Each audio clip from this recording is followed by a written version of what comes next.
Moshi Moshi konnichiwa होकर it's monkey Lord and आज की वीडियो की टाइटल ना लेकिन तुम्हें पता चल ही चुका होगा कि आज हम बात करेंगे वन पीस के लीक्स की जो रिसेंटली लीक हुई थी जनवरी में। एंड शुरुआत करने से एक बात, ये कंफर्म नहीं है कि ये कंफर्म्ड है लीक्स है या नहीं, बट किसी ने ऑर्डर के ऑफिस से इनको लीक किया है ऐसा लोग कहते हैं। आज हम इसमें पार्ट 1 से पार्ट 3 तक लीक को कवर करेंगे। इस वीडियो में अच्छा रिस्पॉन्स आया तो और भी पार्ट्स आएंगे इस पर, बट एक चीज का ध्यान रखना, ये लीक्स हैं, सच है कि नहीं पता नहीं। इससे पहले मैं इस ट्विटर यूजर को थोड़ा सा शाउट आउट देना चाहूंगा, उसका ट्विटर का लिंक मैंने डिस्क्रिप्शन पे दिया होगा। एंड अगर ये क्लियर नहीं था तो फिर से बोल दूं कि ये लीक्स है and I am not sure कि ये कंफर्म्ड है कि नहीं। एंड जहां तक मैं ओडा को जानता हूं, अगर ये लीक्स कंफर्म्ड भी हुए तो शायद ओडा पूरी स्टोरी बदल दे। ओडा के पास वैसी कैपेबिलिटीज हैं। With that being said, let's go the intro.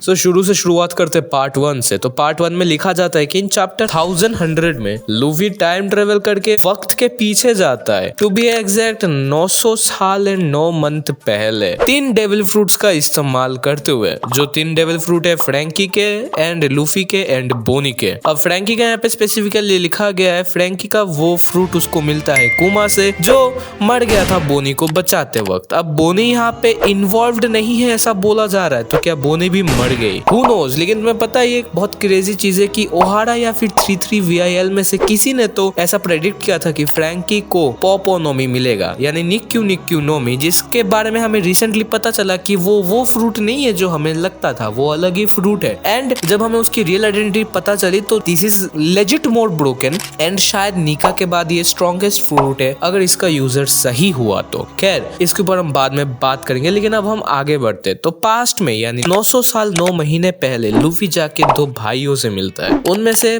जो बड़ा भाई रहता है उसका नाम होता है क्राउन प्रिंस इम। क्या इम से मतलब इमू है?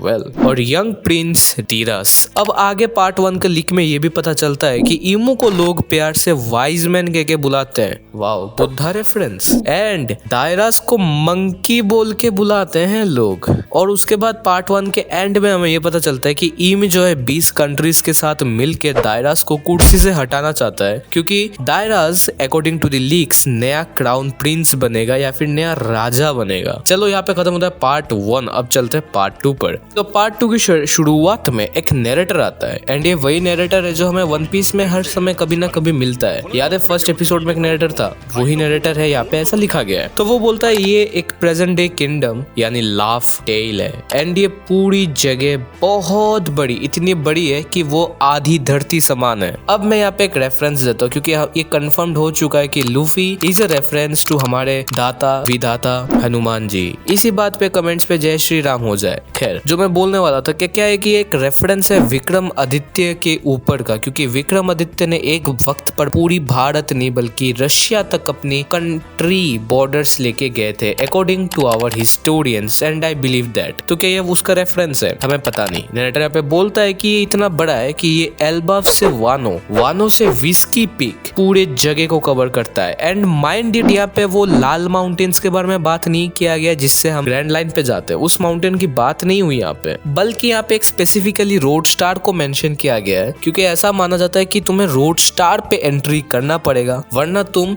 लाफ टेल पे आ नहीं सकते। अब ये एक इंटरेस्टिंग चीज है क्योंकि इन रियल लाइफ तुम्हें नॉर्थ ईस्ट में कहीं भी आने के लिए गुवाहाटी में आना पड़ता है, तब जाके तुम नॉर्थ ईस्ट को एक्सप्लोर कर सकते हो। तो ये कुछ वैसा ही सिमिलर है। अब हम जाते हैं बैक टू लूफी और लूफी घूम रहा होता है किसी जंगल में जहाँ पे दैरास भी घूम रहा होता है, लेकिन दैरास यहाँ पे 18 साल का होता है। दोनों एक दूसरे से मिलते नहीं लेकिन भूल भुलैया जैसे घूमते रहते हैं। अब I can imagine this very पुराने जमाने की सिनेमा जैसा लग रहा है ये चीज, बट है नो प्रॉब्लम। यहाँ पे हमें दायरास का थोड़ा सा शक्ल भी दिखता है जहाँ पे हमें पता चलता है कि दायरास के आंखों में भी लूफी जैसा एक स्कार है, यानी वो 3 वाला, बट वो उसके ऑपोजिट है आंख में। लेकिन इन्हीं बीच अचानक से लूफी एंड इम दोनों को अपना अपना प्रेजेंस मिलता है, लेकिन इम शॉक्ड हो गया है कि वो एक जैसे 2 हार्ट बीट सुन रहा है। एंड ये सेम हार्ट बीट हमें जूनेशिया ने भी कहा था जब लूकी ने गियर 5 एक्टिवेट किया था, द ड्रम ऑफ लिबरेशन। खैर अब आता है पार्ट 3 जहाँ पे ऐसा बोला जाता है कि इस चैप्टर चैप्टर का नाम होता है आई एम सॉरी, जो लूफी एक्चुअली दायरास को बोलता है। उसके बाद यहाँ पे पार्ट खत्म होता है। सो टेल मी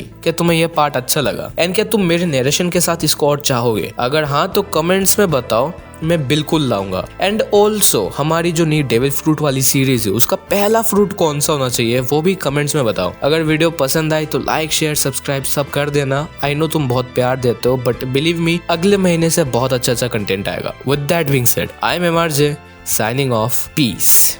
जय श्री राम।